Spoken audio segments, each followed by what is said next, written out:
शिव पुराण के ज्ञान संहिता के 37वें अध्याय में बताया गया है कि केदारनाथ में दर्शन करने से महापापी भी पापों से छूट जाते हैं। शिव पुराण में कहा गया है कि जिसने केदारेश्वर लिंग के दर्शन नहीं किए उसका जन्म ही निरर्थक है।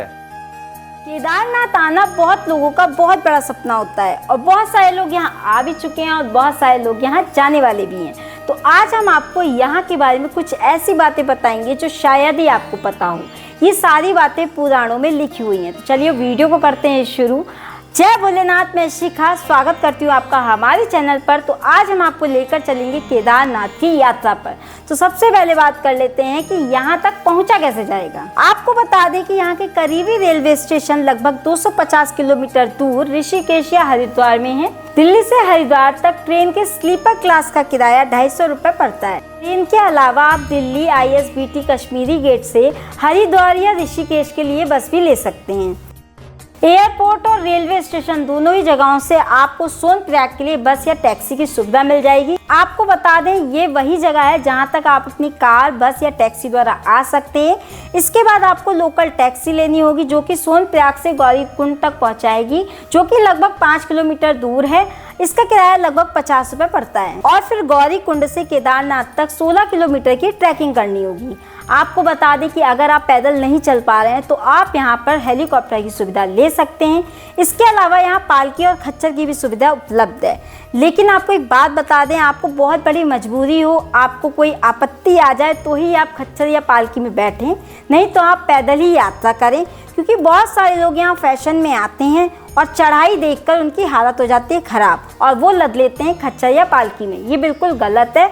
आपके मन में श्रद्धा है, आप भोलेनाथ को बहुत मानते हैं, तो आप मेरी राय है कि पैदल ही यात्रा करें। इस तरह से भोले बाबा के दर्शन करने से आपको कोई लाभ तो होगा नहीं, लेकिन हाँ पाप जरूर आपको लग जाएगा। तो मेरी राय है अगर आप यंग हैं, समर्थवान हैं, तो भाई पैदल यात्रा करें।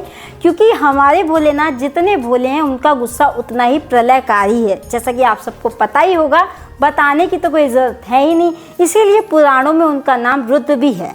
देखो केदारनाथ मंदिर कैसे अस्तित्व में आया, इसके बारे में कई कहानियां हैं। सबसे पुराना उल्लेख ये मिलता है कि 2 ऋषियों ने, जिनका नाम नर और नारायण था, उन्होंने यहाँ पर तपस्या की। उनकी तपस्या से प्रसन्न होकर महादेव ने उनकी इच्छा पूरी करने के लिए यहाँ ज्योतिर्लिंग के रूप में सदैव के लिए निवास करने का वरदान दिया।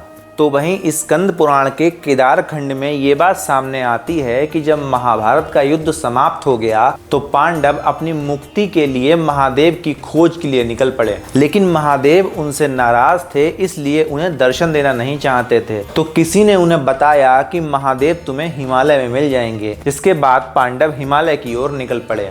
कहते हैं जब पांडव केदार घाटी में पहुंचे तो वहां उन्हें कोई नहीं मिला सिवाय एक बैल के। पहले तो पांडवों ने सोचा कि ये कोई जानवर होगा, लेकिन भीम उन्हें देखते ही पहचान गए कि ये कोई और नहीं बल्कि महादेव स्वयं हैं। भीम ने जब उन्हें पकड़ने की कोशिश की तो महादेव ने धरती में गोता लगाया, लेकिन किसी तरह भीम ने उनका कूबड़ पकड़ लिया। जिसके बाद बैल रूपी महादेव के दूसरे अंग कई और जगहों पर दिखाई दिए, जिसमें केदारनाथ में कूबड़, मध्य महेश्वर में नाभि, तुंगनाथ में भुजाएं, रुद्रनाथ में मुख और कल्पेश्वर में बाल। इन सभी स्थानों को मिलाकर पंच केदार कहा जाता है।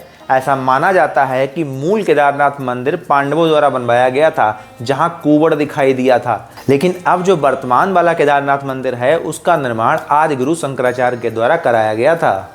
अगर आप यहाँ आना चाहते हैं तो आप 3000 रुपये में सबसे सस्ती यात्रा कर सकते हैं। आपको बता दें हमने यहाँ का एक वीडियो बना रखा है जो कि आप चेकआउट कर सकते हैं जाके, लिंक आपको डिस्क्रिप्शन बॉक्स में मिल जाएगा। केदारनाथ में महादेव के दर्शन सुबह 6 बजे से लेकर रात के 8 बजे तक होते हैं। और आपको बता देते हैं कि यहाँ आकर आप कौन कौन सी जगहें घूम सकते हैं।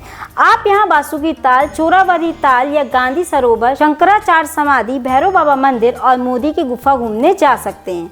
आपको बता दें कि यहाँ भोजन की कोई दिक्कत नहीं है। रास्ते में आपको बहुत सारे होटल्स मिल जाएंगे जिसका खाना स्वादिष्ट होता है। अब हम जब यहाँ पहुँच गए हैं तो रुकने की भी व्यवस्था देख लेते हैं।